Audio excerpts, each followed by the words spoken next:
ദൈവ തിരുനാമത്തിന് മഹത്വം ഉണ്ടാകട്ടെ. ഇന്ന് സഭയായിട്ട് ഈ ദിവസങ്ങളിൽ വലിയ നോമ്പിൻ്റെ ശുശ്രൂഷകളുടെ ഭാഗമായിരിക്കുമ്പോൾ നോമ്പിൻ്റെ ഒരു ഞായറാഴ്ച കൂടെ ദൈവസന്നിധി എന്ന വചനത്തിൽ നിന്ന് ധ്യാനിപ്പാൻ തക്കവണ്ണം ദൈവം നമുക്ക് അവസരം നൽകിയല്ലോ. ഇന്നത്തെ നമ്മുടെ വായനാ ഭാഗത്തേക്ക് നമ്മുടെ ശ്രദ്ധ തിരിക്കാം. വിശുദ്ധ ലൂക്കോസ് എഴുതിയ സുവിശേഷം 13-ാം അധ്യായം 10 മുതൽ 17 വരെയുള്ള വാക്യങ്ങൾ ഒരാൾക്ക് വായിക്കാം.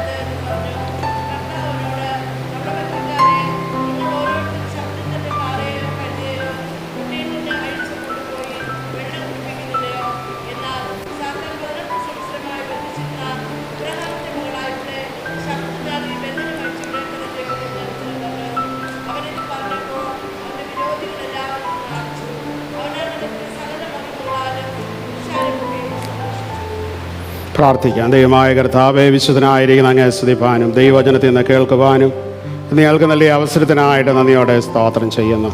കർത്താവേ, ഇന്ന് ഞങ്ങൾ വന്നിരിക്കുന്നത് അവിടുന്ന് ഞങ്ങളോടൊന്ന് സംസാരിക്കണമേ. കർത്താവേ, ഹൃദയനുറുക്കത്തിൻ്റെ അനുഭവത്തിൽ, കർത്താവേ, നിരാശയുടെ അനുഭവത്തിൽ, പലവിധമായ പ്രയാസങ്ങളുടെ അനുഭവത്തിൽ വന്നിരിക്കുന്നവരുണ്ട്. കർത്താവേ, നീ ഇടപെട്ട് അവരുടെ ജീവിതത്തെ ഒന്ന് യഥാസ്ഥാനപ്പെടുത്തണമെന്ന് പ്രാർത്ഥിക്കുന്ന കർത്താവേ, ഈ നോമ്പിൻ്റെ നാളുകൾ കർത്താവേ വചനം കേൾക്കുമ്പോൾ ദൈവത്തിൻ്റെ ഹിതം എന്തെന്ന് കർത്താവെ മനസ്സിലാക്കി ഈ നാളുകളിൽ ജീവിപ്പാൻ തക്കവണ്ണം ഞങ്ങളെ സഹായിക്കണമെന്ന് പ്രാർത്ഥിക്കുന്ന കർത്താവെ, ഇന്ന് വചനം പറയാനുള്ള ദൈവകൃപയും പരിജ്ഞാനവും ബലഹീനദാസനായിരിക്കുന്ന അടിയനെ തരണമേ. കർത്താവെ, ദൈവത്തിൻ്റെ ജനത്തെ ആത്മാവിൽ ബലപ്പെടുത്തണമേ. യേശുവിൻ നാമത്തിൽ അടിയങ്ങളുടെ പ്രാർത്ഥന ദയവുണ്ടായി കേൾക്കുമാറാകണമേ. ഇന്ന് സഭയായിട്ട് സൗഖ്യത്തിൻ്റെ അനുഭവത്തെക്കുറിച്ച്, സമഗ്രമായ സൗഖ്യത്തിൻ്റെ അനുഭവത്തിലേക്കും സമഗ്രമായ വിടുതലിൻ്റെ അനുഭവത്തിലേക്കും വിടുതലിൻ്റെ ആരാധനയെക്കുറിച്ചുമൊക്കെ ചിന്തിക്കുന്ന ദിവസമാണ്. പ്രത്യേകിച്ച് ഈ ദിവസങ്ങളിലെ വളരെ പ്രധാനപ്പെട്ടൊരു വായന തന്നെയാണ് വിശുദ്ധ വേദപുസ്തകത്തിൽ നിന്ന് നമ്മൾ ഒരുമിച്ച് വായിച്ച് കേട്ടത്. ശബ്ബത്തിനെ കുറിച്ചാണ് ഈ ഭാഗത്തെ പറയുന്നത്. എന്താണ് ശബ്ബത്ത് എന്നുള്ളത് നമ്മൾ മിക്കവാറും എല്ലാവർക്കുമൊക്കെ അത്യാവശ്യം ധാരണയുള്ള കാര്യം തന്നെയാണ്. ദൈവത്തിന് വേണ്ടി വേർതിരിക്കപ്പെട്ട ദിവസമാണ്.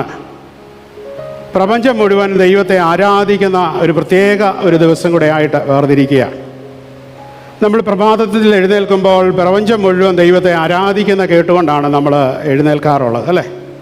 കിളികൾ പാടുന്നു, പൂക്കൾ വിടരുന്നു, അല്ലേ? നദികൾ അതിൻ്റെ കളകളാരവങ്ങൾ ഒഴുക്കി അത് ആ ശബ്ദത്തോടെ അത് ഒഴുകിക്കൊണ്ടിരിക്കുന്ന അനുഭവങ്ങൾ ഉണ്ടാകുന്നു. മഴ പെയ്യുമ്പോൾ സുന്ദരമായിട്ടുള്ള അനുഭവത്തിൽ മഴ പെയ്യുന്നു. മന്ദമാരുതൻ ചെറിയ ഇളങ്കാറ്റ് നമ്മളെ തഴുകി ആശ്വാസത്തോടെ കടന്നു പോകുന്നു. പ്രപഞ്ചം മുഴുവൻ ദൈവത്തെ ആരാധിക്കുന്ന സുന്ദരമായ ഒരു ദർശനം, അല്ലെങ്കിൽ കാഴ്ച കണ്ടുകൊണ്ടാണ് പ്രഭാതത്തിൽ നമ്മൾ എഴുന്നേൽക്കുന്നത്. എന്നാൽ ദൈവീയ സാധ്യത സൃഷ്ടിക്കപ്പെട്ട മനുഷ്യൻ ദൈവത്തെ എങ്ങനെ ആരാധിക്കുന്നു, ആരാധനയ്ക്ക് എങ്ങനെ പ്രാധാന്യം കൊടുക്കുന്നു, ഗൗരവം കൊടുക്കുന്നു എന്നുള്ളത് നമ്മുടെയൊക്കെ ആരാധന ജീവിതം കാണുമ്പോൾ നമുക്ക് മനസ്സിലായില്ലെങ്കിലും പുറത്ത് നിൽക്കുന്ന ആളുകൾക്ക് നല്ലതായിട്ടറിയാം. അതുകൊണ്ട് ദൈവത്തിന് വേണ്ടി മാറ്റി വെക്കപ്പെട്ട ദിവസമാണ്. നമ്മളെ സംബന്ധിച്ചിടത്തോളം നമുക്കറിയാം, ഭാരതം ഏറ്റവും കൂടുതൽ ഹൈന്ദവ സഹോദരങ്ങളുള്ള രാജ്യം, അത് കഴിഞ്ഞാൽ പിന്നെ മുസ്ലിമാണ്. എന്നിട്ടും ക്രിസ്ത്യാനികളുടെ ഞായറാഴ്ചത്തെ ദിവസത്തിന് ഇപ്പോഴും, ഇനി വരുന്ന നാളുകളിൽ എനിക്കറിയത്തില്ല അങ്ങനെ ആകുമെന്ന്, ഈ ഞായറാഴ്ച നമുക്ക് അനുവദിച്ചു തന്നിട്ടുണ്ട് ആരാധനയ്ക്ക് വേണ്ടി, അല്ലേ? ലോകമെമ്പാടും സൺഡേ മുസ്ലിം രാജ്യങ്ങൾ ഒഴിച്ച് നമുക്കറിയാം ഹോളിഡേ ആയിട്ടാണ് പലപ്പോഴും ആചരിക്കപ്പെടുന്നത്. അത് മതനിരപേക്ഷ രാഷ്ട്രമായാലും മതമുള്ള രാഷ്ട്രമായാലും മതമില്ലാത്ത രാഷ്ട്രമായാലും ആ ഒരു പരിഗണന ക്രിസ്ത്യാനികൾക്ക് ലഭിക്കുന്നുണ്ട്. അതുകൊണ്ട് ഈ പരിഗണന നമുക്ക് ലഭിക്കുമ്പോൾ ഈ ഞായറാഴ്ചകൾ ഇനി എത്ര നാൾ കിട്ടുമെന്ന് നമുക്കത്ര ഗ്യാരണ്ടി ഒന്നും പറയാൻ പറ്റുകയില്ല, അല്ലേ? മുമ്പോട്ടുള്ള നാളുകൾ വളരെ വെല്ലുവിളികൾ ഉയർത്തുന്ന നാളുകൾ തന്നെയാണ്. ഞാൻ പറയുന്നതൊന്നും നിസ്സാരമല്ല. ഇന്ന് കണ്ടുകൊണ്ടിരിക്കുന്ന പല ചെയ്തികളും അടയാളങ്ങളും ഒക്കെ കാണുമ്പോൾ ഇതൊക്കെ നഷ്ടപ്പെടുവാൻ സാധ്യതയുള്ള ഒരു കാലഘട്ടത്തിൽ ദൈവം തരുന്ന ദിവസത്തെ കൊതിയോടുകൂടെ ഒന്ന് ആരാധിപ്പാൻ തക്കവണ്ണം എത്ര ദൈവമക്കൾക്ക് സാധിക്കുന്നുണ്ട് അല്ലേ? നിസ്സാരമായ കാര്യങ്ങൾ പറഞ്ഞ് പലപ്പോഴും ഭവനങ്ങളിൽ ഇരിക്കുവാൻ താല്പര്യപ്പെടുന്നവരായിട്ട് മാമോദീസ വെള്ളം ദേഹത്ത് വീണ പേര് മാത്രമുള്ള ക്രിസ്ത്യാനികളായിരിക്കും നമ്മൾ തീരുന്നു എന്നുള്ളതാണ് സങ്കടമെന്ന് പറയുന്നത്. വലിയ നോമ്പിൻ്റെ പ്രാർത്ഥനകൾ 50 ദിവസം ആഘോഷമായിട്ട് നടക്കുന്ന നോമ്പിൻ്റെ ആഘോഷമാണ് നടക്കുന്നത്. എന്നാൽ എത്രത്തോളം അത് ഗൗരവത്തോടെ കാണുന്നു അല്ലേ? കൊച്ചു കുഞ്ഞുങ്ങൾ പോലും ഉണ്ട് ഈ പള്ളിയിൽ നടക്കുന്ന ആരാധനയിൽ കൃത്യമായിട്ട് വന്ന് സംബന്ധിക്കുന്നത്. ഇന്ന് ഞാൻ ആ കുട്ടിയൊക്കെ എഴുന്നേറ്റ് നിന്ന് സൺഡേ സ്കൂളിൽ അഭിനന്ദിച്ചു. അവരെയൊക്കെയാണ് നമ്മൾ അഭിനന്ദിക്കേണ്ടത് അല്ലേ? നമ്മളിന്ന് നിസാര കാര്യങ്ങളുടെ പേരിൽ ഫ്ലക്സ് അടിക്കുകയും അഭിനന്ദനങ്ങളുടെ പുറകെ നടക്കുവാൻ ശ്രമിക്കുമ്പോൾ ഇന്ന് എങ്ങനെ നമുക്ക് അഭിനന്ദിക്കുവാൻ സാധിക്കും? ഞാൻ ഈ അടുത്ത സമയത്ത് മീഡിയയിൽ ശ്രദ്ധിച്ചൊരു കാര്യമാണ്. ഒരു സാധാരണക്കാരനായിട്ട് വന്ന ഒരു മനുഷ്യൻ വളരെ സമ്പന്നനായിട്ട് തീർന്ന അദ്ദേഹം ഒരു ഹോട്ടൽ തുടങ്ങി. ഹോട്ടൽ തുടങ്ങുമ്പോൾ സാധാരണ നമുക്കറിയാം വലിയ സെലിബ്രിറ്റികളെയൊക്കെ കൊണ്ടുവന്നാണ് ഉദ്ഘാടനം ചെയ്യുന്നത്. ആ മനുഷ്യൻ ചെയ്തത് ആ നാട്ടിലുള്ള ഒരു സാധു യാചകനെ, ഒരു നിത്യവൃത്തിക്ക് വകയില്ലാത്ത, ഒരു നേരത്തെ ഭക്ഷണത്തിന് വകയില്ലാത്ത ആ മനുഷ്യനെ കൊണ്ടുവന്നിട്ടാണ് അദ്ദേഹത്തിൻ്റെ ഈ വലിയ ഹോട്ടൽ സൗധം അദ്ദേഹം ഉദ്ഘാടനം ചെയ്ത്. നമ്മൾ ആർക്കാണ് ഈ നാളുകളിൽ പ്രാധാന്യം കൊടുത്തുകൊണ്ടിരിക്കുന്നത്? ഒരു കൂനിയായ സ്ത്രീയാണ്. എത്രയും നാളും ആരും അവരെ ശ്രദ്ധിച്ചൊന്നുമില്ല വേണ്ട രീതിയിൽ.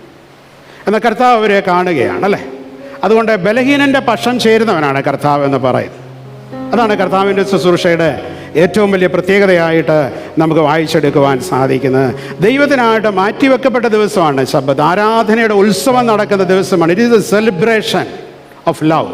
ഇത് സ്നേഹത്തിൻ്റെ ഉത്സവം നടക്കുന്ന ദിവസമാണ് ഇന്നത്തെ നമ്മുടെ ആരാധനയുടെ ദിവസം എന്ന് പറയുന്നത്. ദൈവം നമ്മളെ കാണാൻ വന്നിരിക്കുക, ദൈവം നമ്മളോട് സംസാരിക്കാൻ വന്നിരിക്കുക, ദൈവം നമ്മുടെ പ്രയാസങ്ങളെ കേൾക്കാൻ വന്നിരിക്കുകയാണ്. ആ സമയത്ത് നീ തോന്നിയ വഴികളിൽ നടന്നാൽ നിന്റെ ജീവിതം എങ്ങനെ നന്നാകും എന്നുള്ളത് നമ്മൾ ചിന്തിക്കേണ്ട കാര്യമാണ്. യഹൂദ സമ്പ്രദായം അനുസരിച്ച് ഒരു ജോലി പോലും ചെയ്യാൻ പറ്റത്തില്ല. ഒരു ചെറുവിരൽ പോലും അത്രത്തോളം കർശനമായിട്ട് ശബ്ബത്ത് ആചരിച്ച ഒരു സമൂഹമാണ്. നമ്മൾ അതിൻ്റെ പേര് അവരെ കളിയാക്കുമൊന്നും വേണ്ട. കാരണം അവർ ദൈവത്തിൻ്റെ ദിവസത്തിന് കൊടുത്ത പ്രാധാന്യത്തിൻ്റെ ഒരു 4-1 അംശം പോലും ഇന്ന് ക്രിസ്ത്യാനികളെന്ന് പറയാൻ നമ്മൾ കൊടുക്കുന്നില്ല എന്നുള്ളതാണ് സങ്കടകരമായിരിക്കുന്ന കാര്യമെന്ന് പറയുന്നത്. അതുകൊണ്ട് പ്രപഞ്ചം മുഴുവൻ ആരാധനയിലായിരിക്കേണ്ട ഒരു ദിവസമായിട്ടാണ് ശബ്ബത്തിനെ കുറിച്ച് പറയുന്നത്. ശബ്ബത്ത് മനുഷ്യന് വേണ്ടി തന്നെയാണ് പ്രിയമുള്ളവരെ. വൈകല്യം ഉള്ളവരെ ചേർത്ത് പിടിക്കുന്ന ഒരു ദിവസമായിട്ടാണ് കർത്താവ് ഇതിനെക്കുറിച്ച് പറയുന്നത്. അവരുടെ അന്തസ്സ് നഷ്ടപ്പെടുത്തി കളയാതെ, അവരെ ഇൻസൾട്ട് ചെയ്യപ്പെടാതെ, അവരുടെ അഭിമാനത്തെ കാത്തു സൂക്ഷിക്കുന്ന ഒരു ദിവസം കൂടെയാണ് ദൈവത്തിൻ്റെ ദിവസമായിട്ട് ഇവിടെ പറയുവാൻ തക്കവണ്ണം ശ്രമിക്കുന്നത്. യേശു ഉപദേശിച്ചു കൊണ്ടിരുന്ന പള്ളിയിലെ ആരാധനയുടെ നടുവിലാണ് ഇതുപോലൊരു ആരാധന ദിവസം നമ്മുടെ തമ്പുരാൻ കർത്താവ് ദൈവജനത്തോട് ഉപദേശിച്ചു കൊണ്ടിരിക്കുകയാണ്. അതിൻ്റെ ഇടയ്ക്ക് 18 വർഷമായിട്ട് കൂന് ബാധിച്ച ഒരു സ്ത്രീയുണ്ട്. ഒരു പരിഹാസപാത്രമാണ്, ഒരു നിന്ദാപാത്രമായിട്ടാണ് ആ സ്ത്രീ ഈ നാളുകളിൽ ജീവിച്ചത്. അവളെ ആളുകൾ പല പേരിൽ വിളിച്ച് പരിഹസിച്ച് കാണും. പ്രിയമുള്ളവരെ, ഹൃദയനുറുക്കത്തോടും ഹൃദയഭാരത്തോടും കൂടെ വേദനയോടുകൂടെ തന്നെയാണ് വരുന്നത്. ഒത്തിരി വേദന തന്ന സ്ത്രീയാണ്. ഒരു പരിഹാരവും ലോകത്തിന് ഇതുവരെയും അവൾക്ക് കൊടുക്കുവാൻ തക്കവണ്ണം സാധിച്ചില്ല എന്നുള്ളതാണ് സങ്കടമെന്ന് പറയുന്നത്. അവളുടെ കൂനിന് കാരണം 16-ാം വാക്യത്തിൽ നമ്മൾ വായിക്കുന്നുണ്ട്. എന്താണ് പറയുന്നത്? സാത്താൻ്റെ ബന്ധനമാണ് അവളുടെ കൂനിന് കാരണം. നമുക്കറിയാം, നോർമലല്ല ഇങ്ങനെയുള്ള ആളുകളെ സംബന്ധിച്ച്. നോർമൽ കാഴ്ചകൾ, നോർമലായിട്ട് പ്രവൃത്തികൾ അവർക്ക് ചെയ്യുവാൻ സാധിക്കത്തില്ല. ഒരു അബ്നോർമൽ പേഴ്സണാലിറ്റിയാണ് ഇങ്ങനെയുള്ള. കാരണം എന്താണ്? സാത്താൻ്റെ നിയന്ത്രണത്തിലാണ് ജീവിതമായി പോയത്. ഇങ്ങനെയുള്ള ആളുകളുണ്ട്. പല കൂനുകളാണ് നമുക്ക് കാണുവാൻ സാധിക്കുന്നത്. പല രീതിയിൽ ആളുകൾ വല്ലാതെ വളഞ്ഞുകൊണ്ടിരിക്കുന്ന ഒരു കാലഘട്ടത്തിൽ ജീവിക്കുകയാണ്. സ്വന്തം ശരീരത്തെയും ജീവിതത്തിൻ്റെയൊക്കെ മദ്യത്തിനും മയക്കുമരുന്നിനുമൊക്കെ വിട്ടുകൊടുത്ത് ആ ഒരു കൂനിൽ ജീവിക്കുന്ന അനുഭവങ്ങളുണ്ട്. മനുഷ്യൻ്റെ ജീവിതത്തിൻ്റെ ഒത്തിരി സാധ്യതകളെ തകർത്ത് കളയുന്ന വലിയൊരു കൂനാണ് മദ്യവും മയക്കുമരുന്നും എന്ന് പറയും. അത് നമ്മുടെ ശരീരത്തിനെ കൂനുള്ളതാക്കി തീർക്കും. അനേക ആളുകളുടെ ശരീരം അസുഖമായിട്ട് മാറുന്ന അനുഭവമുണ്ട്. അത് നമ്മുടെ മനസ്സിനെ കൂനുള്ളതാക്കി മാറ്റുന്നു. അനേക മാനസിക വിഭ്രാന്തിയിലൂടെ പോകുന്ന ആളുകളെ നമുക്ക് കാണുവാൻ സാധിക്കും. ചില ഭവനങ്ങളിലേക്ക് നമ്മൾ ഈ നാളുകൾ കയറി ചെന്നാൽ മാഡ് ഹൗസുകളാണ്, ഭ്രാന്ത് പിടിച്ച ഭവനങ്ങളിലേക്കാണ് ചെല്ലുന്നത്. കാരണം ഒന്ന് കോളിംഗ് ബെല്ലടിച്ചാൽ തുറക്കാൻ ആളില്ല, ചെന്നാൽ തന്നെ മിണ്ടാൻ ആളില്ല, അഥവാ ആളുണ്ടെങ്കിൽ അവിടെ ഫോണിനകത്ത് വീഡിയോ കണ്ടുകൊണ്ടിരിക്കുകയാണ്, സംസാരിക്കുവാൻ പറ്റുന്നില്ല. ഇങ്ങനെയുള്ള ഭവനങ്ങളുടെ എണ്ണം വർദ്ധിച്ചുകൊണ്ടിരിക്കുകയാണ്. അതുകൊണ്ട് ഞാൻ പറഞ്ഞല്ലോ, ഈ മദ്യവും മയക്കുമരുന്നും നമ്മുടെ കൂനുകളെ ഒരുപാട് വർദ്ധിപ്പിക്കുന്ന അനുഭവമാണ്. അത് മാനസികമായിട്ടുള്ള കൂനുകൾ ഉണ്ടാക്കുന്ന അനുഭവം, ഭ്രാന്ത് പിടിപ്പിക്കുന്ന അനുഭവങ്ങൾ. എത്രയോ പേര് മദ്യത്തിൻ്റെ ഭ്രാന്ത് കൊണ്ട് സ്വന്തം ഭാര്യയെ വെട്ടിക്കൊല്ലുന്ന അനുഭവങ്ങൾ ഉണ്ടാകുന്നു, മക്കളെ അടിച്ചു കൊല്ലുന്ന അനുഭവങ്ങൾ ഉണ്ടാകുന്നു. ശരീരത്തിന് ബാധിക്കുന്ന കൂനെന്ന് പറയുന്നത് നമുക്കറിയാം, പല അസുഖങ്ങളിലേക്ക് ശരീരം കൊണ്ടെത്തിക്കുന്ന അനുഭവം. ആത്മീയമായ കൂന് ബാധിക്കുന്ന അനുഭവം, അല്ലേ? പള്ളി കയറത്തില്ല, പള്ളി കാണുന്നത് തന്നെ ബുദ്ധിമുട്ടായിരിക്കുന്ന അനുഭവം. കുടുംബത്തിൽ കൂനുകൾ ഉണ്ടാകുന്നു, ഭവനത്തിനകത്തൊരു സമാധാനവും കൊടുക്കുകയില്ല, അല്ലേ? എനിക്ക് അങ്ങനെയുള്ളവരുടെ ഭാര്യമാരെയും കുഞ്ഞുങ്ങളെ ഓർത്ത് ഞാൻ ഒരിക്കലും കുറ്റം പറയത്തില്ല. പ്രയാസമാണ് പലപ്പോഴും, അവരതിന് ഉത്തരവാദികളൊന്നുമല്ല. ഈ പിശാചിനകത്ത് കയറി കഴിയുമ്പോൾ 18 സംവത്സരക്കാലം ഈ കൂനിയായ സ്ത്രീയുടെ ജീവിതത്തെ ബന്ധിച്ചതുപോലെ ഇന്ന് അനേകരുടെ ജീവിതത്തെ ബന്ധിക്കുന്ന ഏറ്റവും വലിയ കൂനുകളിലൊന്ന് മദ്യവും മയക്കുമരുന്നുമായിട്ട് മാറുന്ന സാഹചര്യങ്ങൾ ഉണ്ടാകുന്നു. സാമൂഹിക ബന്ധങ്ങളിലുള്ള കൂൻ. ഇതൊക്കെ ഉപയോഗിച്ച് പിന്നെ ആരെയും കാണുന്നത് തന്നെ ഇഷ്ടമല്ല, ആരോടും മിണ്ടത്തില്ല, എല്ലാവരെയും കുറ്റം പറഞ്ഞുകൊണ്ട് മാറി ഇരിക്കുക. ആരും ശരിയല്ല, ഞാൻ മാത്രമേ ശരിയുള്ളൂ. അതുകൊണ്ട് നമ്മുടെ 5-6 സാധ്യതകളെ നഷ്ടപ്പെടുത്തി കളയുന്ന ഏറ്റവും വലിയ കൂനുകളിലൊന്നാണ് മദ്യം. നമ്മുടെ ശരീരത്തെ കൂനിൻ്റെ അനുഭവത്തിലേക്ക് കൊണ്ടുപോകുന്നു, മനസ്സിനെ കൂനിൻ്റെ അനുഭവത്തിലേക്ക് കൊണ്ടുപോകുന്നു, ആത്മീയ ജീവിതത്തെ കൂനിൻ്റെ അനുഭവത്തിലേക്ക് കൊണ്ടുപോകുന്നു, കുടുംബ ജീവിതത്തെ കൂനിൻ്റെ അനുഭവത്തിലേക്ക് കൊണ്ടുപോകുന്നു, സാമൂഹിക ബന്ധങ്ങളെ കൂനിൻ്റെ അനുഭവത്തിലേക്ക് കൊണ്ടുപോകുന്നു. ഇന്നിതൊരു കൾച്ചറായിട്ട് മാറും. ഞാൻ പറയാം, നമ്മുടെ പിള്ളേരൊക്കെ കുടിക്കാൻ പഠിക്കുന്നത് ടൂറിന് പോകുമ്പോഴാണ്. ശ്രദ്ധിച്ചോണം, പലയിടങ്ങളിലും ഇതാ. ഇന്നിപ്പോൾ ഹോസ്റ്റലിൽ നിർത്തി പഠിപ്പിക്കാൻ തന്നെ മാതാപിതാക്കൾ പേടിപ്പെടുത്തുന്ന ഭീകര രംഗങ്ങൾ ഇന്ന് നമ്മൾ കണ്ടുകൊണ്ടിരിക്കുന്ന ഒരു കാലഘട്ടത്തിലാണ്, അല്ലേ? നമ്മൾ തലമുറയ്ക്ക് വേണ്ടി കണ്ണുനീരൊഴുക്കി പ്രാർത്ഥിക്കുക മാത്രമല്ല, ചേർത്ത് പിടിച്ച് ദേവാലയത്തിനകത്തേക്ക് കൊണ്ടുവരുവാൻ തക്കവണ്ണം സാധ്യമായി തീരണം. അതാണ് ഇവിടെ പറയുവാൻ തക്കവണ്ണം ശ്രമിക്കുന്നത്. അതുകൊണ്ട് ഈ സ്ത്രീയെ സംബന്ധിച്ചിടത്തോളം ഈ ബന്ധനത്തിൽ നിൽക്കുമ്പോൾ, അവൾ ദേവാലയത്തിൽ വരുമ്പോൾ ചില ആളുകൾ പറയും അവളുടെ നടപ്പ് ശരിയല്ല, അവളുടെ ഇരിപ്പ് ശരിയല്ല, അവളുടെ കാഴ്ച ശരിയല്ല. നമുക്ക് പലപ്പോഴും മറ്റുള്ളവരുടെ ഒന്നും ശരിയല്ലാത്ത അനുഭവങ്ങളിലേക്ക് നമ്മളിങ്ങനെ തിരിഞ്ഞ് നോക്കിക്കൊണ്ടിരിക്കുക, അല്ലേ? ഞാൻ പറയും, കഴുത്തൊടിയരുത്, തിരിഞ്ഞ് നോക്കി നമ്മുടെയൊക്കെ. അവരുടെ ഇരിപ്പ് ശരിയല്ല, അവരുടെ നിൽപ്പ് ശരിയല്ല, അവളുടെ കാഴ്ച ശരിയല്ല. കുറ്റം പറയാൻ വേണ്ടി വരുന്നൊരു സമൂഹമായിട്ട് മാത്രം ഈ നോമ്പിൻ്റെ നാളുകൾ തീരാതെ സ്വന്തം ജീവിതത്തിനകത്തേക്കൊന്ന് നോക്കുവാൻ തക്കവണ്ണം നമുക്ക് സാധ്യമായിട്ട് തീരണമെന്നുള്ളതാണ് ദൈവത്തിൻ്റെ വചനം ഓർമ്മിപ്പിക്കുന്നത്. ഈ സ്ത്രീയെ പോലെ നമുക്ക് പല കൂനുകളില്ലേ? നമ്മുടെ ജനന തീയതി മുതലൊന്ന് പരിശോധിച്ചാൽ മതി. നമ്മൾ ഏതൊക്കെ കൂനുകളിലാണ് നമ്മുടെ ജീവിതത്തിൽ ഇപ്പോൾ നടന്നുകൊണ്ടിരിക്കുന്നത് എന്നുള്ളത് നമ്മൾ ചിന്തിക്കേണ്ട കാര്യം. ഇത്രയും നാൾ വന്ന് ആരാധിച്ചിട്ടും നമ്മുടെ ചില കൂനുകളിൽ നിന്നും നമുക്കൊന്ന് നിവരുവാൻ സാധിച്ചിട്ടില്ല എങ്കിൽ ആത്മാവിലും സത്യത്തിലും ദൈവത്തെ ഈ നാളുകളിൽ ആരാധിക്കുവാൻ തക്കവണ്ണം സാധിക്കുന്നുണ്ടോ? ഈ നോമ്പിൻ്റെ നാളുകളിൽ നമ്മൾ ഈ ആരാധനകളിലും നോമ്പാരാധനകളിലും സംബന്ധിക്കുമ്പോൾ നമ്മുടെ കൂനുകളെ തിരിച്ചറിയണം പ്രിയമുള്ളവരെ. നമ്മുടെ കൂനുകളെ നമുക്ക് തിരിച്ചറിയുവാൻ സാധിക്കണം. മറ്റുള്ളവരുടെ കൂനൊക്കെ വളരെ കൃത്യമായിട്ട് നമ്മൾ ഗവേഷണം നടത്തി പഠിച്ചു വെച്ചിരിക്കുന്നവരാണ്. എന്നാൽ നമ്മുടെ കൂന് എവിടാണ് എന്നുള്ളത് നമ്മൾ അറിയുവാൻ പരാജയപ്പെട്ടിടത്താണ് നമ്മുടെ ആത്മീയ ജീവിതത്തിൻ്റെ അനുഗ്രഹം നമുക്ക് നഷ്ടപ്പെടുന്നത്. 12-13 വാക്യങ്ങൾ നമ്മൾ വായിക്കുമ്പോൾ ഇങ്ങനെ അവിടെ വായിക്കുന്നുണ്ട്. യേശു അവളെ കണ്ടു, യേശു അവളെ അടുക്കൽ വിളിച്ചു, യേശു അവളുടെ മേൽ കൈവച്ചു, അവൾ ക്ഷണത്തിൽ നിവർന്നു ദൈവത്തെ മഹത്വപ്പെടുത്തി. കർത്താവ് തന്നെ മുൻകൈ എടുക്കുകയാണ്. കനാന്യ സ്ത്രീ ആണെങ്കിൽ നെഞ്ചുപൊട്ടി നിലവിളിച്ച് കർത്താവിനോട് തർക്കിച്ചാണ് മകൾക്ക് സൗഖ്യം. പക്ഷപാതക്കാരനെ കൊണ്ടുപോകുന്നത് ഒരു 4 സംഘത്തിൻ്റെയൊക്കെ പൊതു താല്പര്യം അനുസരിച്ചാണ്. എന്നാൽ കർത്താവ് ഇവളോട് അങ്ങോട്ട് ഇടപെടുകയാണ്. ദൈവം നനയ്ക്കുന്ന വഴികളും വിചാരിക്കുന്ന വഴികളും പലപ്പോഴും നമുക്ക് തിരിച്ചറിയുവാൻ തക്കവണ്ണം സാധിക്കുന്നില്ല എന്നുള്ളതാണ് സങ്കടമെന്ന് പറയുന്നത്. അതാണ് ചിന്തിക്കേണ്ടത്. അന്നത്തെ ആരാധനയിൽ കർത്താവ് അവളെ കണ്ടു. അതുകൊണ്ട് അന്നത്തെ ആരാധന അവൾക്ക് ആനന്ദത്തിൻ്റെ ആരാധനയായിട്ട് മാറി. ഇന്ന് ഈ പരിശുദ്ധ ആലയത്തിൽ വന്നിരിക്കുന്ന നിങ്ങളെ സ്വർഗസ്ഥ ദൈവം കാണുമെന്നുണ്ട് എന്നുള്ളൊരു വിശ്വാസത്തിൻ്റെ ഉറപ്പ് നമുക്കുണ്ടാകണം. ഈ സ്ത്രീയെക്കുറിച്ച് പറയുന്നു, കർത്താവ് അവളെ കണ്ടു. അന്നത്തെ ആരാധന അവൾക്ക് ആനന്ദത്തിൻ്റെ ആരാധനയായിട്ട് മാറുകയാണ്. കർത്താവ് അവളെ അടുക്കൽ വിളിച്ചു. അതുകൊണ്ട് ആരാധന അവൾക്ക് ദൈവ സാമീപ്യത്തിൻ്റെ ആരാധനയായിട്ട് മാറി. വെറുതെ വന്നിട്ട് പോവുകയല്ല പ്രിയമുള്ളവരെ, ദൈവത്തിൻ്റെ സാമീപ്യവും സാന്നിധ്യവും അനുഭവിച്ചിട്ട് മടങ്ങണം. ഒരുക്കത്തോടെ ഇരിക്കണം. വചനം കേൾക്കുമ്പോൾ ആത്മീയമായ ഒരുക്കം ജീവിതത്തിൽ വരണം. അശ്രദ്ധയോടുകൂടെ വചനത്തിന് മുമ്പിൽ ഇരിക്കരുത്. കുഞ്ഞുങ്ങളോട് ഈ സമയത്ത് അലക്ഷ്യമായിട്ട് ഇരിപ്പാൻ സംസാരിപ്പാനുള്ള പ്രോത്സാഹനത്തെ നമ്മൾ കൊടുക്കരുത്. കഴിഞ്ഞ ഞായറാഴ്ച ശ്രദ്ധിച്ച് ഇവിടെ ഇരിക്കുന്ന കുഞ്ഞുങ്ങൾ പലരും വർത്തമാനം പറഞ്ഞുകൊണ്ടിരിക്കുക. ആർക്കും ഒരു പ്രശ്നമില്ല. നിങ്ങളുടെ സ്വന്തം കുഞ്ഞുങ്ങളാണ് നിങ്ങളുടെ മുമ്പിൽ ഇരിക്കുന്നത്. മാതാപിതാക്കളൊക്കെ പുറകിലിരിപ്പുണ്ട്. എന്തുകൊണ്ട് അവർക്ക് ഇട്ടൊന്നൊരു തട്ടെങ്കിലും കൊടുക്കാൻ നിങ്ങൾക്ക് പറ്റാതെ പോകുന്നു? പിന്നെ 50 ദിവസം നോമ്പ് ആരാധന നടത്തിയിട്ടൊന്നും വലിയ കഥയൊന്നുമില്ല. ഒരു ദിവസം കുറയുമ്പോഴത്തേനും നമുക്കങ്ങ് കുത്തലാണ്. എവിടെ ആരാധന? ഇല്ലല്ലോ. ഒരു ദിവസം ഇടവിഷൻ്റെ പ്രാർത്ഥനയ്ക്ക് വരാൻ പറ്റാത്തവരാണ്. ഒരു ദിവസത്തെ സേവിയാ സംഘത്തിൻ്റെ പ്രാർത്ഥനയ്ക്ക് വരാൻ പറ്റാത്തവരാണ്. ഒരു ഗ്രൂപ്പ് പ്രാർത്ഥന വെച്ചാൽ അടുത്ത വീട്ടിൽ കയറാൻ പറ്റാത്തവരാണ്. നോമ്പ് പ്രാർത്ഥന ഇല്ലാഞ്ഞിട്ട് പൊട്ടിയിട്ട് നടക്കുന്ന ആളുകൾ അല്ലേ? ആരെ കാണിക്കാനാണ് അല്ലേ? 3 വർഷം ഇടവേള വികാരിയാണ്. എല്ലാവരുടെയും ആത്മീയ നിലവാരമൊക്കെ ശരിക്കറിയാം. നടക്കാൻ വയ്യാലും വേണ്ടാത്ത കാര്യങ്ങൾക്കെല്ലാം പോകാൻ നല്ല ഉത്സാഹമാണല്ലേ? ഈ സുന്ദരമായ പള്ളിയിൽ സുന്ദരമായ കാറ്റും കൊണ്ട് ഫാനിൻ്റെ അടിയിലിരുന്ന് ആരാധിപ്പാൻ ദൈവ അവസരം തന്നിട്ട് കണക്ക് കൊടുക്കണം പ്രിയമുള്ളവരെ. ഈ ആരാധന നമ്മൾ അച്ഛനോ ശുശ്രൂഷകരോ മാത്രമല്ല, ഇടവ് മുഴുവൻ ഏറ്റെടുക്കേണ്ട ഒന്നാണ് ആരാധന അല്ലേ? അതിനകത്ത് ഇടവയുടെ ചുമതലക്കാരും കൈസാന സമിതി അംഗങ്ങളും എല്ലാം ചേർന്നാണ് നോമ്പാരാധന നടത്തേണ്ടത് അല്ലേ? അല്ലാതെ വീട്ടിലിരുന്ന് കൊതിയും നുണയും പറഞ്ഞുകൊണ്ടിരുന്ന കാര്യം നടക്കത്തില്ല. എവിടെയാണ് നമ്മളൊക്കെ അല്ലേ? നമുക്കൊക്കെ സമയം ദൈവം ഇഷ്ടം പോലെ തന്നിട്ടുണ്ട് പ്രിയമുള്ളവരെ. നിങ്ങൾ വെറുതെ ന്യായീകരണം പറയരുത് അല്ലേ? എന്തിനാണ് നിങ്ങളെ ചില ചുമതലാ സ്ഥാനങ്ങൾ ദൈവം വെച്ചിരിക്കുന്നത്?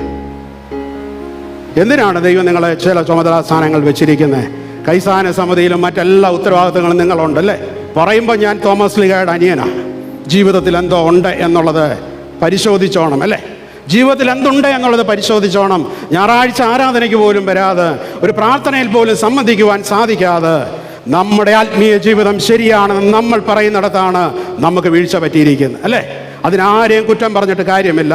ദൈവം തന്നിരിക്കുന്ന അവസരങ്ങൾ ദൈവത്തിന് നല്ല കാര്യവിചാരകരായിട്ട് പ്രവർത്തിക്കാനും ഉപയോഗിക്കുവാനും ഒക്കെ നമുക്ക് സാധ്യമായി തീരണം. അവിടെ കർത്താവ് അവളെ കണ്ടു, അവൾക്കത് ആനന്ദത്തിന്. നമ്മളെ ആരെങ്കിലുമൊക്കെ ഗൗനിക്കേണ്ട ആളുകൾ, പരിഗണിക്കേണ്ട ആളുകൾ പരിഗണിക്കുമ്പോൾ നമുക്ക് വലിയ സന്തോഷം. കർത്താവ് അവളെ അടുക്കൽ വിളിച്ചു. നമ്മളെ അടുക്കൽ വിളിക്കുമ്പോൾ നമുക്കൊരു സന്തോഷം. നമ്മുടെ പ്രയാസവും പ്രശ്നവുമൊക്കെ നമുക്ക് കേൾക്കുവാൻ ദൈവം അവസരം നൽകുന്ന അനുഭവമാണ്. കർത്താവ് അവളെ തൊട്ടു. അന്നത്തെ ആരാധന അവൾക്ക് ദൈവിക സ്പർശനത്തിൻ്റെ ആരാധനയായിട്ട് മാറുകയാണ്. കർത്താവ് തൊട്ടിട്ട് പോകണം വിടുന്നു. അതിനൊക്കെ ഇവിടെ വന്നിരിക്കുന്നത് അല്ലേ? അല്ലാതെ പിശാച് കയറിയ അനുഭവത്തിൽ ഇറങ്ങിപ്പോകാനല്ല ഇവിടെ വന്നിരിക്കുന്നത് അല്ലേ? ഇത് അനുരഞ്ജനത്തിൻ്റെ ശുഭകോനയുടെ നാളുകളിൽ തമ്മിൽ അനുരഞ്ജനപ്പെടുവാൻ നമുക്ക് സാധിക്കുന്നില്ലെങ്കിൽ നമ്മൾ ദൈവത്തെ നമ്മൾ കളിയാക്കുകയാണ്. എന്താണ് നമ്മുടെ പ്രശ്നങ്ങൾ? എന്താണ്? ഒന്നുമില്ല. ഇന്ത്യ പാകിസ്ഥാൻ യുദ്ധമൊന്നും നടത്തിയിട്ട് ഇറങ്ങിപ്പോകുന്നതല്ലല്ലോ. നിസ്സാര കാര്യങ്ങളുടെ പേരിൽ നമ്മളൊക്കെ പലപ്പോഴും അകന്നകന്നു പോകുന്ന അനുഭവങ്ങൾ ഉണ്ടാകുമ്പോൾ സ്വർഗത്തിലിരിക്കുന്നവൻ ചിരിക്കുന്നു എന്നുള്ളതാണ് ദൈവത്തിൻ്റെ വചനം നമ്മളെ പഠിപ്പിക്കുന്നത്. അവൾ ക്ഷണത്തിൽ നിവർന്നു. കർത്താവിൻ്റെ സപ്പോർട്ട് അവളുടെ ജീവിതത്തെ ഒന്ന് നിവർന്നു നിൽക്കുവാൻ സഹായിച്ചു എന്നുള്ളതാണ്. ഒരു ആരാധനയിൽ ഇതിലപ്പുറം എന്താ സംഭവിക്കേണ്ടത് അല്ലേ? കർത്താവ് കാണുന്ന ആരാധന, കർത്താവ് അടുക്കലേക്ക് വിളിക്കുന്ന ആരാധന, കർത്താവ് അവളെ തൊടുന്ന ആരാധന, നിരാശയാൽ കുനിഞ്ഞുപോയ ശിരസ്സുകളെയും ശരീരത്തെയും കർത്താവ് ഒന്ന് നിവർക്കുന്ന അനുഭവം. അവൾക്ക് പുതിയ രൂപം വന്നു, അവൾക്ക് പുതിയ ഭാവം വന്നു, അവൾക്ക് പുതിയ അന്തസ്സ് കിട്ടി, അവളുടെ വില ഉയർന്നു എന്നുള്ളതാണ് ഈ ഒരു സൗഖ്യ ശുശ്രൂഷയിലൂടെ മനസ്സിലാക്കുവാൻ തക്കവണ്ണം സാധിക്കുന്നത്. അതുകൊണ്ട് വല്ലാതെ കൂനിപ്പോയ ആരാധകരുള്ളിടത്താണ് നമ്മുടെ ആരാധനകളൊക്കെ അരോചകമായി തീരുന്നത് എന്നുള്ളത് നമ്മളൊരിക്കലും മറന്നു പോകരുത്. എന്താണ് ആരാധന? What is worship? ഇന്ന് ചില ആളുകളൊക്കെ തെറ്റായിട്ട് ഒത്തിരി പഠിപ്പിക്കുന്നുണ്ട്. ചില ആളുകൾ പറയുന്നുണ്ട്, ഞങ്ങളുടെ ഓഡിറ്റോറിയത്തിൻ്റെ മൂലയിലോട്ട് വന്നാൽ അതാണ് ആരാധന. 2020 ക്രിക്കറ്റ് കളിക്കുന്ന പോലെ അല്ലേ? ആരവങ്ങളുടെ മധ്യത്തിൽ നിന്ന് ഇറങ്ങിപ്പോകുമ്പോൾ ഒന്നുമല്ലാതെ വട്ടപൂജ്യമായി ഇറങ്ങിപ്പോകുന്നല്ല ആരാധന എന്ന് പറയുന്നത്. ഒരു ചലനശേഷി നഷ്ടപ്പെട്ട ആള് ബെഡ്റൂമിൽ കിടക്കുമ്പോൾ അദ്ദേഹത്തിൻ്റെ 1ഉം 2ഉം കാര്യങ്ങൾ ഒരു പരിഭവമില്ലാതെ, ഒരു പിറുപിറുപ്പമില്ലാതെ ശുശ്രൂഷിക്കുന്ന ചില സിസ്റ്റർമാരെയൊക്കെ നമ്മൾ കണ്ടിട്ടുണ്ട്. It is A kind of worship. ഇതൊരു ആരാധനയുടെ ഒരു തലമാണ്. ഓട്ടിസം ബാധിച്ച കുഞ്ഞുങ്ങൾ അവർ കാണിക്കുന്ന ഓരോ പരിപാടികളുടെ മധ്യത്തിൽ അവരെ സഹിഷ്ണുതയോടെ ശുശ്രൂഷിക്കുന്ന സഹോദരങ്ങളെ നമ്മൾ കണ്ടിട്ടുണ്ട്. നമ്മുടെ സ്ഥാപനങ്ങളുണ്ടല്ലോ. It is a worship. ഇതൊരു ആരാധനയാണ്. അൽഷിമേഴ്സ് ഹോമുകളിൽ പോയാൽ മറവി രോഗം ബാധിച്ച മാതാപിതാക്കൾ നിൽക്കുന്ന നിൽപ്പിൽ എല്ലാ കാര്യങ്ങളും അവർ ചെയ്യുകയാണ്. എന്നാൽ ഒരു പരിഭവമില്ലാതെ അവരെ ശുശ്രൂഷിക്കുന്ന സഹോദരങ്ങളെ നമ്മൾ പോയി കാണണം പ്രിയമുള്ളവരെ. It is a worship. ഇതാണ് ആരാധന എന്ന് പറയുന്നത്.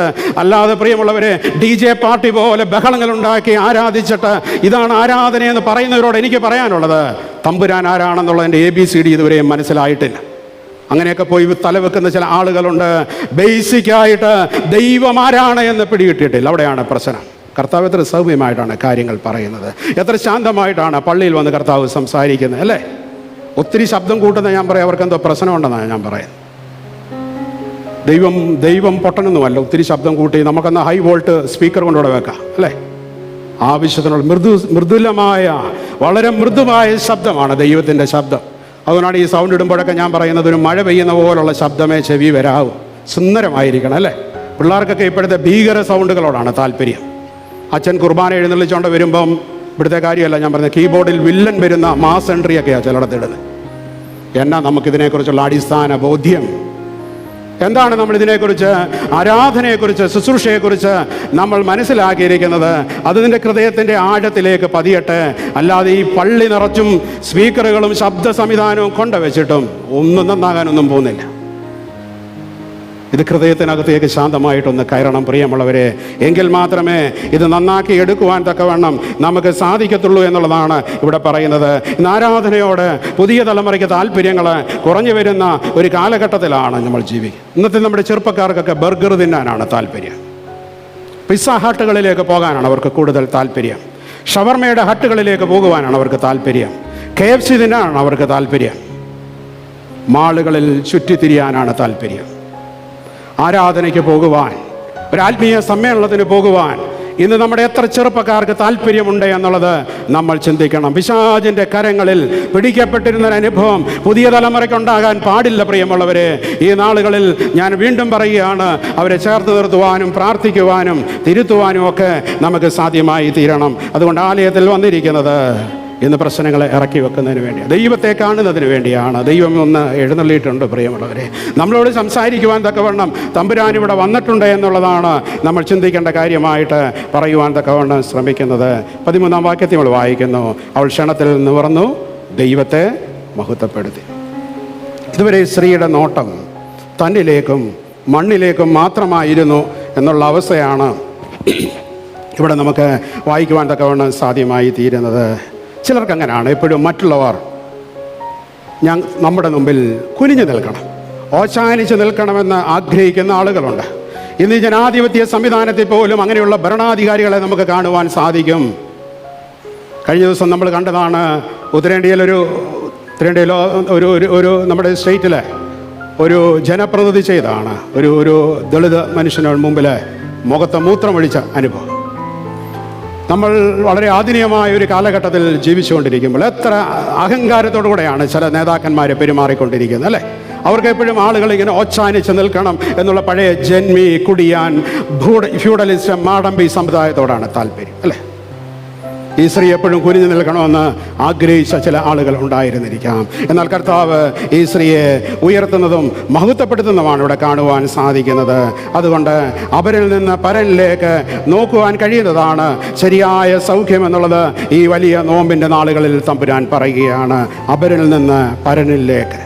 പരനെ എന്ന് പറഞ്ഞാൽ ആരാണ്? പരൻ സർവശക്തനായ ദൈവം. അവനാണ് പാട്ടുകാരൻ പാടിയിട്ടുണ്ടല്ലേ, പരനെ നിൻ തിരുമുൻപിൽ വരുന്നോരീ സമയേ, പരനെ നിൻ തിരുമുൻപിൽ വരുന്നോരീ സമയേ, ശരിയായി പ്രാർത്ഥന ചെയ്യുവാൻ കൃപയെ,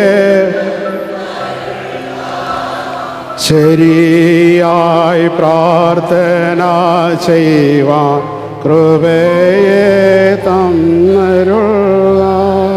നമ്മുടെ ദൈവത്തെങ്കിലേക്ക് തിരിയുന്ന ദിവസങ്ങളാണല്ലോ പ്രിയമുള്ളവരെ. അതുകൊണ്ട് നമ്മുടെ ജീവിതത്തിൻ്റെ കൂനുകൾ എന്താണ് എന്ന് മനസ്സിലാക്കി, കർത്താവേ നീ എന്നെ ഒന്ന് കാണണമേ, കർത്താവേ നീ എൻ്റെ അടുക്കലേക്കൊന്ന് വരണമേ, കർത്താവേ നീ എന്നെ ഒന്ന് തൊടയണമേ, കർത്താവേ നീ എന്നെ ഉയർത്തണമേ എന്ന് പ്രാർത്ഥിക്കേണ്ട നാളുകളാണ് ഈ നോമ്പിൻ്റെ നാളുകൾ. ഈ സ്ത്രീ അതാണ് ചെയ്യുന്നത്. കർത്താവേ നീ എന്നെ ഒന്ന് കാണണമേ. കർത്താവെ, നീ എന്നെ ഒന്ന് തൊടണമേ. കർത്താവെ, നിൻ്റെ സാമീപ്യം എനിക്കൊന്ന് തരണമേ. ഞാൻ വല്ലാതെ കുനിഞ്ഞിരിക്കുന്ന അനുഭവം, പല പ്രശ്നങ്ങൾ കൊണ്ട്, നിരാശപ്പെടുന്ന അനുഭവങ്ങൾ കൊണ്ട്, സങ്കടങ്ങൾ കൊണ്ട് എനിക്കുണ്ട്. എൻ്റെ മുഖമൊന്ന് ഉയർത്തുവാൻ തക്കവണ്ണം, എൻ്റെ ശരീരത്തിനൊന്ന് ആത്മവിശ്വാസം തരുവാൻ തക്കവണ്ണം ഈ നോമ്പിൻ്റെ നാടുകളിൽ എന്നെ ഒന്ന് തൊടണമേ എന്ന് നമുക്ക് കാണുവാൻ തക്കവണ്ണം സാധ്യമായിട്ട് തീരണം. 14 വാക്യത്തെ നമ്മൾ വായിക്കുന്നു. പള്ളിപ്രമാണി ഈ സംഭവമൊക്കെ കണ്ടു കഴിഞ്ഞപ്പോൾ നീരസപ്പെട്ടു. പുള്ളിക്ക് ഇഷ്ടപ്പെട്ടില്ല. ചില ആളുകൾ അങ്ങനെയാണ്. ചിലർക്ക് സമാധാനം വന്നാൽ അവർക്കൊരു സമാധാനവും ഇല്ല. ചിലർക്ക് നന്മ വന്നാൽ അവർക്ക് വലിയ പ്രയാസമാണ്, അല്ലേ? അങ്ങനെയുള്ള ആളുകളുടെ ഗണത്തിൽപ്പെടുന്ന ഒരാളാണ് ആര്? ഈ പള്ളിപ്രമാണി എന്ന് പറയുന്ന ആളിനെക്കുറിച്ച് നമുക്ക് വായിക്കുവാൻ തക്കവണ്ണം സാധ്യമായിട്ട് തീരുന്നത്. അവരെ സംബന്ധിച്ച് ഒരാൾക്കൊരു ഉയർച്ച വന്നാൽ പിന്നെന്തുവാ ചെയ്യുന്നത്? വേണേൽ അവർക്ക് പാര വെക്കും, പരിദൂഷണം നടത്തും, അവരെ കൊച്ചാക്കി കാണിക്കും, അവർ മോശമാണെന്ന് പറയും. പള്ളിപ്രമാണിക്കുണ്ടാകുന്ന നീരസത്തിൻ്റെ എക്സ്റ്റെൻഡഡ് ആയിട്ടുള്ള ചില വേർഷൻസാണ് നമ്മുടെയൊക്കെ ജീവിതത്തിൽ കാണുവാൻ സാധിക്കുന്നത്. ആർക്കെങ്കിലും ഒരു ഉയർച്ച വന്നാൽ അത് ഉൾക്കൊള്ളുവാനോ അത് നന്മയാണ് എന്ന് അംഗീകരിക്കുവാനോ സാധിക്കാത്ത ആളുകളുടെ ഒരു പ്രതിനിധിയായിട്ട് തന്നെയാണ് ഇവിടെ ഈ പള്ളിപ്രമാണിയെക്കുറിച്ച് നമുക്ക് വായിക്കുവാൻ സാധിക്കുന്നത്. ദൈവീയ ആരാധനയേക്കാൾ, മനുഷ്യ നന്മയേക്കാൾ നടപടിക്രമങ്ങൾക്ക് കൂടുതൽ പ്രാധാന്യം കൊടുക്കുന്ന ഒരു മനുഷ്യനെയാണ് ഈ ഭാഗത്ത് നമുക്ക് വായിക്കുവാൻ സാധിക്കുന്നത്. 15ഉം 16ഉം വാക്യങ്ങൾ കർത്താവിൻ്റെ മറുപടി എന്താണ്? കർത്താവ് അവരോട്, കപടഭക്തിക്കാരെ, നിങ്ങൾ ഓരോരുത്തരും ശബ്ദത്തിൽ തൻ്റെ കാളയോ കഴുതയോ തൊട്ടിൽ നിന്ന് അഴിച്ചു കൊണ്ടുപോയി വെള്ളം കുടിപ്പിക്കുന്നില്ലയോ എന്നുള്ളതാണ് ഇവിടെ പറയുവാൻ തക്കവണ്ണം ശ്രമിക്കുന്നത്. മനുഷ്യജീവനാണ് പ്രാധാന്യം കൊടുക്കേണ്ടത്. അതിൽ നന്മ ചെയ്യുന്നതിനൊരു തടസ്സവും മുടക്കവും വരുത്തണ്ട എന്നുള്ളതാണ് ഇവിടെ പറയുവാൻ തക്കവണ്ണം ശ്രമിക്കുന്നത്. ചില ആളുകൾ അങ്ങനെയാണ്, പള്ളിപ്രമാണിയെ പോലെയാണ്. അവനവൻ്റെ ആവശ്യം വരുമ്പോൾ നിയമം മറികടക്കും. എന്നാൽ മറ്റുള്ളവർക്ക് നന്മ വരുന്നത് കാണുമ്പോൾ നിയമവും നടപടിക്രമം. സ്വന്തം കുഞ്ഞിൻ്റെ കാര്യം വരുമ്പോൾ എത്ര വേണേലും സ്ത്രീധനം മേടിക്കും, അല്ലേ? എന്നാൽ അപ്പുറത്തെ വീട്ടിൽ വല്ലതും മേടിച്ചാൽ രാജ്യത്തിൻ്റെ നിയമം അതിനനുവദിക്കുമോ? നമ്മൾ വീട് പണിയുമ്പോൾ അപ്രൂവൽ പ്ലാനിന് അപ്പുറത്തോട്ട് സ്ക്വയർ ഫീറ്റ് വേണം എത്ര വേണേലും പണിതിരിക്കും. വേറെ വല്ലവനും പണിതാൽ നമ്മൾ അതിൻ്റെ ഫോട്ടോയുടെ എടുത്ത് വേണേൽ അയച്ചു കൊടുക്കും, അല്ലേ? ഗതാഗത നിയമങ്ങളിലൊക്കെ നമ്മൾ ഓടുമ്പോൾ നമുക്ക് കാണാം, പോകുന്ന വഴിക്കിൽ വീഡിയോ എടുത്തിടുന്ന ആളുകളുണ്ടല്ലേ. ഗതാഗത നിയമം നമ്മൾ പാലിക്കണം, നമ്മൾ ഹെൽമെറ്റൊക്കെ വെക്കണം. എന്നാൽ സ്വന്തമായിട്ട് പലപ്പോഴും ചെയ്യാത്ത ആളുകളാണ്. കയ്യിൽ ബൈക്ക് കിട്ടിയാൽ പാമ്പ് ഇങ്ങനെ പോകുന്ന പോലാണ് പിള്ളേരെയൊക്കെ പോക്ക്, അല്ലേ? ഫോട്ടോ എടുത്തിടണം, പോക്ക് കാണുമ്പോഴേ നമുക്ക് തോന്നും. എന്നാൽ സ്വന്തം കാര്യങ്ങൾ വരുമ്പോൾ നിയമങ്ങളൊക്കെ മാറ്റിവെക്കുകയും മറ്റുള്ളവരുടെ കാര്യങ്ങൾ വരുമ്പോൾ നിയമം കർക്കശമായിട്ട് നടത്തുവാൻ ശ്രമിക്കുന്ന മനുഷ്യരുടെ പ്രതിനിധിയായിട്ട് തന്നെയാണ് ഇവിടെ പള്ളിപ്രമാണിയെ നമുക്ക് വായിക്കുവാൻ തക്കവണ്ണം സാധ്യമായി തീരുന്നത്. സാത്താൻ 18 സംവത്സരമായിരിക്കും ബന്ധിച്ചിരിക്കുന്ന അവളെ കർത്താവ് പറയുകയാണ്, അബ്രഹാമിൻ്റെ മകൾ. നിങ്ങളൊക്കെ വലിയ അബ്രഹാമിൻ്റെ പാരമ്പര്യം പറയുന്നുണ്ടല്ലോ, യഹൂദന്മാരോട് ചോദിക്കുക. എന്നാൽ എന്തുവാ നിങ്ങൾക്കുള്ളത്?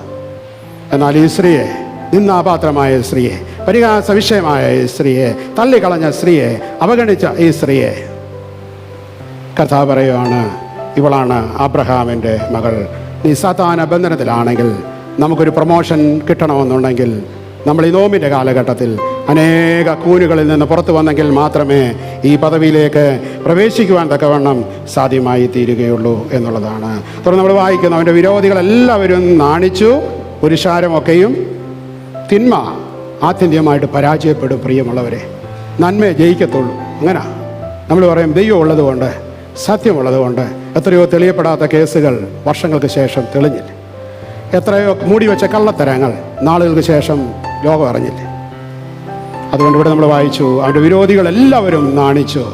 കർത്താവിനെതിരെയുള്ള കൂട്ടുകെട്ടുകൾ ഒരുക്കപ്പെടുന്ന പീഡാനുഭവത്തിൻ്റെ നാളുകളിലേക്ക് നമ്മൾ പ്രവേശിക്കുകയാണ്. അവിടെ കയ്യഫായുമുണ്ട്, മഹാപുരോഹിതന്മാരുണ്ട്, റോമൻ സാമ്രാജ്യമുണ്ട്, ജനത്തിൻ്റെ പ്രതിനിധികളുണ്ട്. പ്രിയമുള്ളവരെ, ഈ കൂട്ടുകെട്ടുകൾ ഒരു കുറേ സമയത്തേക്ക് ശക്തി പ്രാപിച്ചുവെങ്കിലും അവസാനത്തെ ചിരി ചിരിച്ചത് തമ്പുരാനാണ്. അവസാനത്തെ ചിരി ദൈവമേ ചിരിക്കത്തുള്ളൂ. പ്രിയമുള്ളവരെ, അത് വെറുതെ പറയുന്നതല്ല, അത് വാസ്തവമായിരിക്കുന്ന കാര്യമാണ്. അതുകൊണ്ട് ഈ നോമ്പിൻ്റെ നാളുകളിലെ പ്രാർത്ഥനകളും കൂടിയൊരുകളും ഒക്കെ അബ്രഹാം എന്ന് പറയുന്ന വിശ്വാസ പിതാവിൻ്റെ മക്കളെന്നുള്ള പദവിയിലായി തീരുവാൻ, അത് നിലനിർത്തുവാൻ, അത് നഷ്ടപ്പെടുത്തി കളയാതിരിക്കാൻ ഈ പ്രാർത്ഥനകളൊക്കെ നമുക്കിടയായി തീരട്ടെ. നമ്മളൊരുപാട് കൂനിപ്പോയിട്ടുണ്ടെങ്കിൽ കർത്താവിൻ്റെ സ്പർശനത്തിനായിട്ട് നമുക്ക് ദൈവത്തോട് യാചിക്കാം. കർത്താവെ, എന്നെ ഒന്ന് കാണണമേ. കർത്താവെ, നിൻ്റെ സാന്നിധ്യം എനിക്കൊന്ന് തരണമേ. കർത്താവെ, എന്നെ ഒന്ന് തൊടണമേ. കർത്താവെ, എന്നെ ഒന്ന് നേരെ നിർത്തണമേ. പ്രാർത്ഥിക്കാം. കേട്ട തിരുവചനങ്ങളെ ഓർത്തിട്ട് ഏൽപ്പിച്ച ആൾക്ക് പ്രാർത്ഥിക്കാം.